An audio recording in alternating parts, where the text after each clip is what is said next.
ជំរាបសួរលោកគ្រូអ្នកគ្រូថ្ងៃនេះខ្ញុំមកបង្ហាញពីរបៀបកែប្រែព័ត៌មានសិស្ស PLP ថ្មី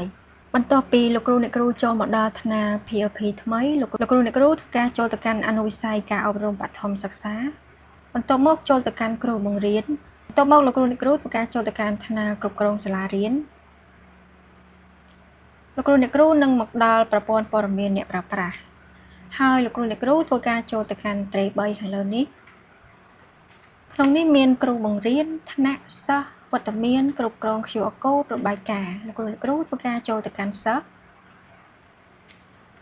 បន្ទាប់មកលោកគ្រូអ្នកគ្រូចូលទៅកាន់ត្រេ3នេះ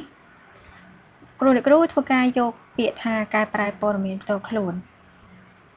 បន្ទាប់ពីចូលមកដល់លោកគ្រូអ្នកគ្រូអាចកែប្រែព័ត៌មានរបស់គាត់បានបើសិនជាឈ្មោះឬមួយក៏នាមតកូលរបស់គាត់ខុសឬមួយក៏ថ្ងៃខែកំណត់ខុសលោកគ្រូអ្នកគ្រូអាចធ្វើការចុចទៅកែប្រែបានបន្ទាប់ពីលោកគ្រូអ្នកគ្រូធ្វើការកែប្រែរួចរាល់លោកគ្រូអ្នកគ្រូធ្វើការចុចកែប្រែព័ត៌មានសិស្សរួចជាការស្រេច